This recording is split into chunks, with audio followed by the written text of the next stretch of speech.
Doctor Strange's next new enemy is Scarlet Witch. What? What? Wait, what?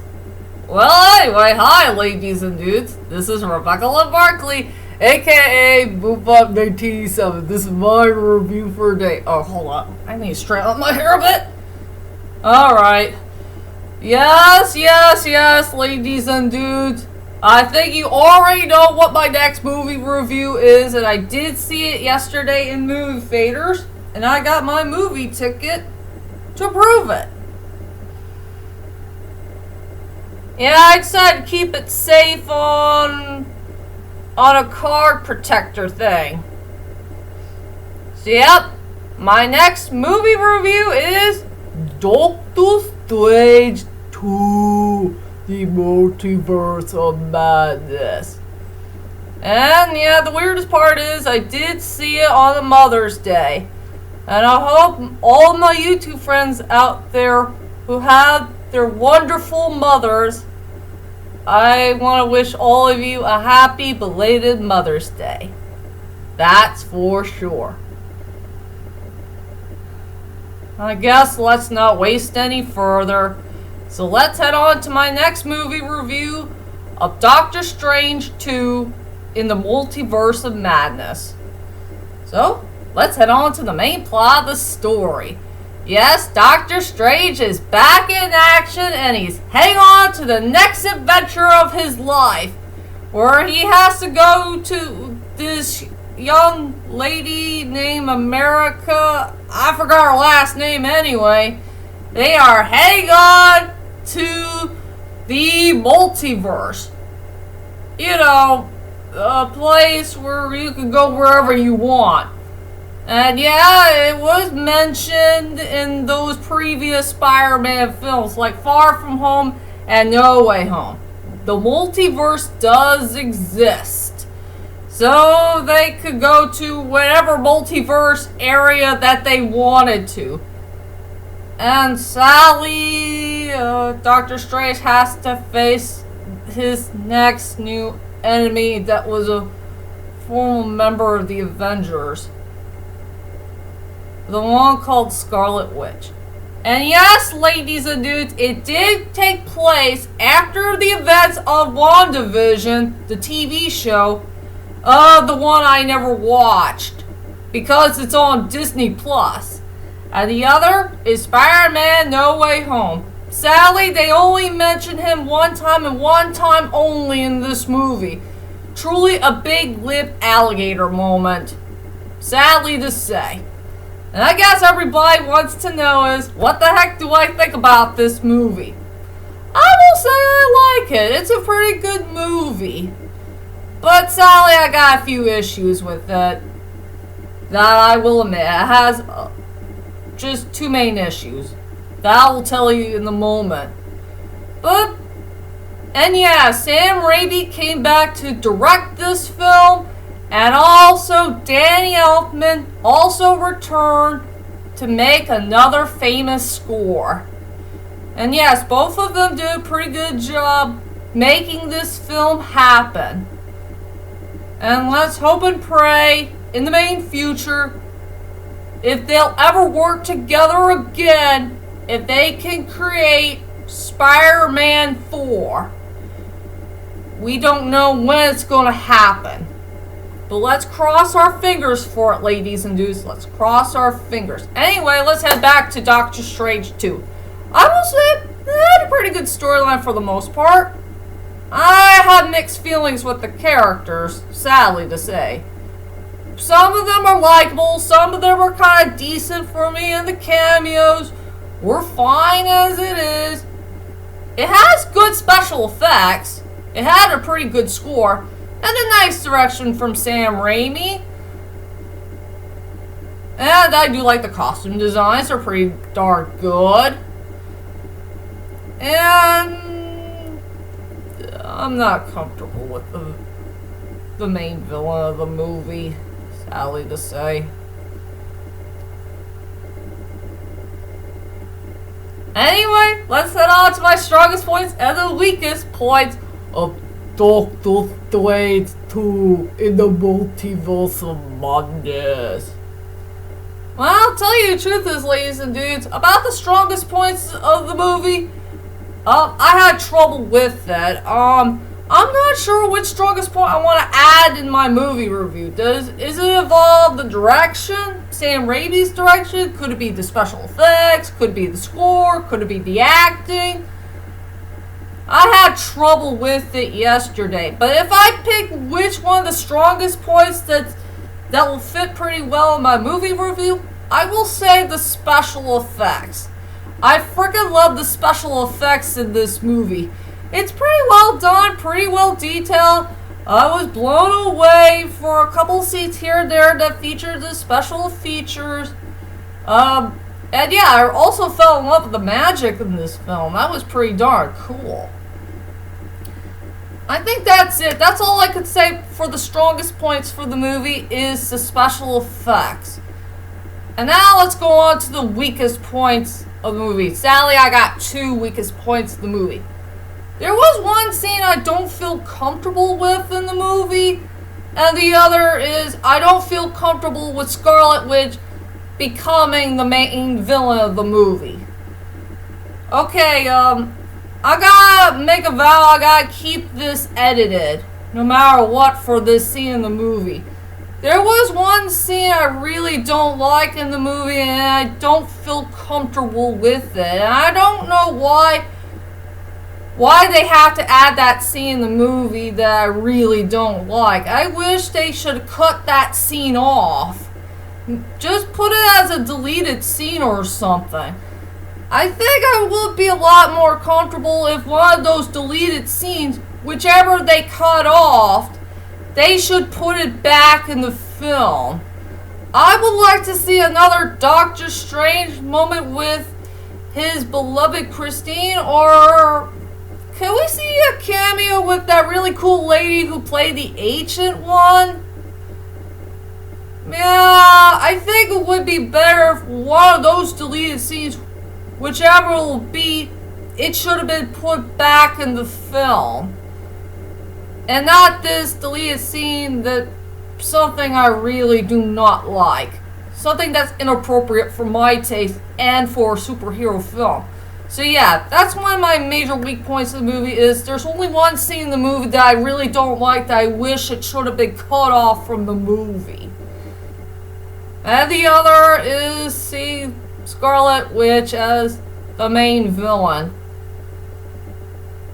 I think it took place after the events of WandaVision, I think. I don't know why Scarlet Witch is doing a lot of bad things to our heroes, and she should never done that.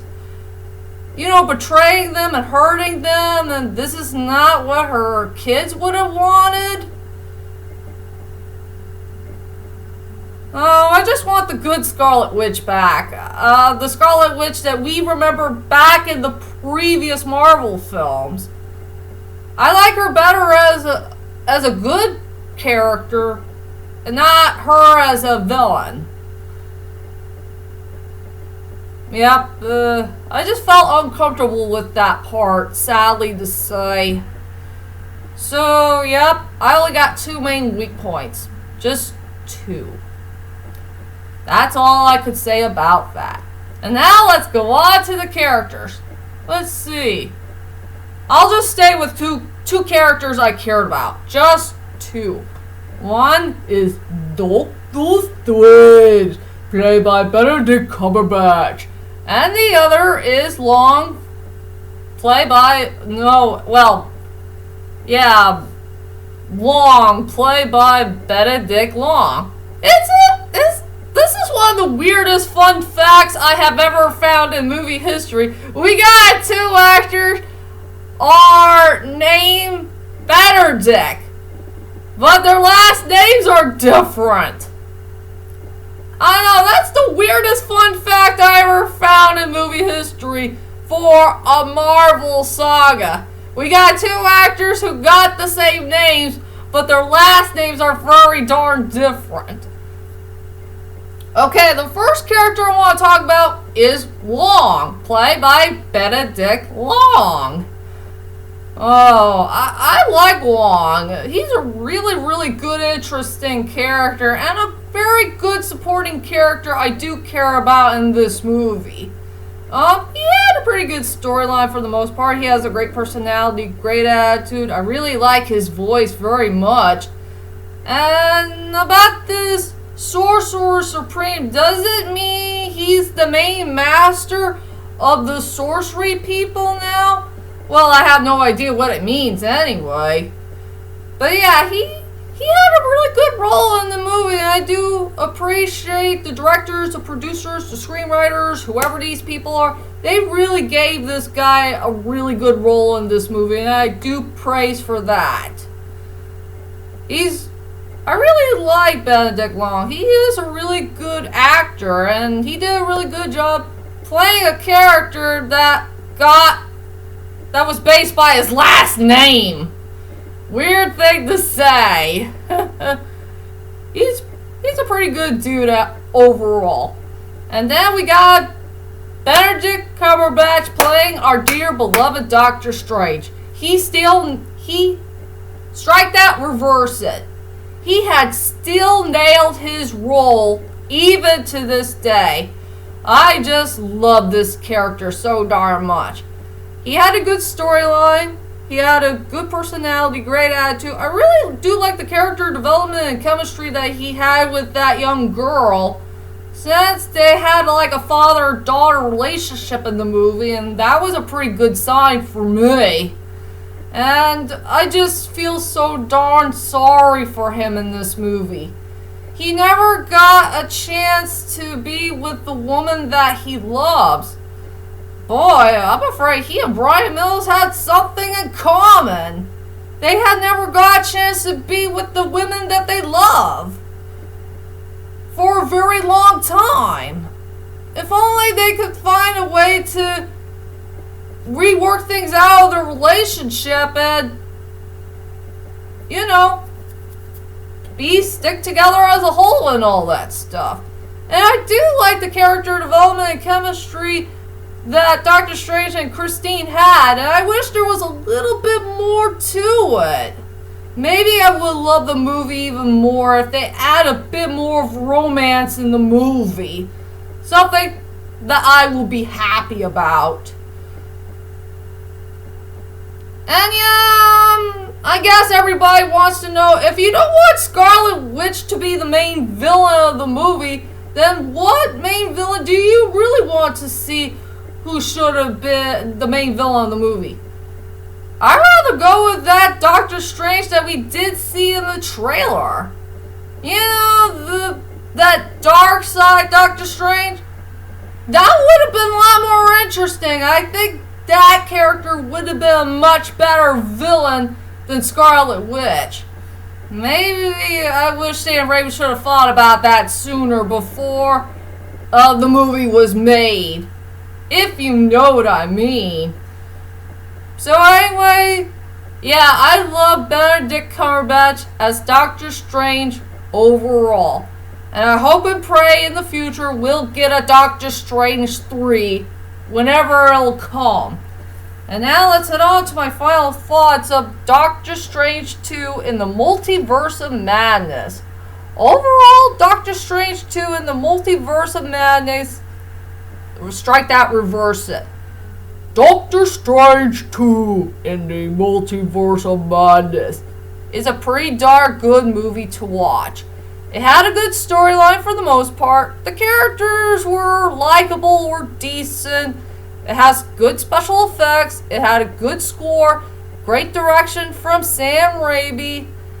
And let's hope and pray that Sam Raimi will come back and do more films to come in the later on future. That's our main hope, for sure. So for my rating for this film, I gave it an 8.5 out of 10. It's still there in the movie theater, so please go see it whenever you can get there, I guess. And that's my whole entire movie review of Doctor Strange into well, Doctor Strange in the Multiverse of Madness. I hope you enjoyed this movie review. And tell me, ladies and dudes, which one of these deleted scenes that should have been added in the film, and which one of the scenes that should have been cut off in a film? Well, whichever it is, leave a comment there and let me know. For the deleted scenes I wish they should have kept in a film is from Harry Potter and the Deathly Hallows Part 2, where the oldest Weasley member told Harry and his friends about Griphook, the one that they picked up, from the last film. And also when Harry Potter was talking to Luna. Those are the deleted scenes I wish they should have kept in the film. And the ones that should have been cut off in the film was in Cold Pursuit. A scene that I felt uncomfortable with. An ugly word that I don't like, and a plot twist that came from the villain. So, don't forget those are the main important questions of the day. If you guys get the picture. And join me next time in my next movie reviews to come. Coming in June, I will do the John Wick saga. All three of them before we can see the fourth one. That's for sure. So, that's it for now. I'll see you guys later, and sayonara.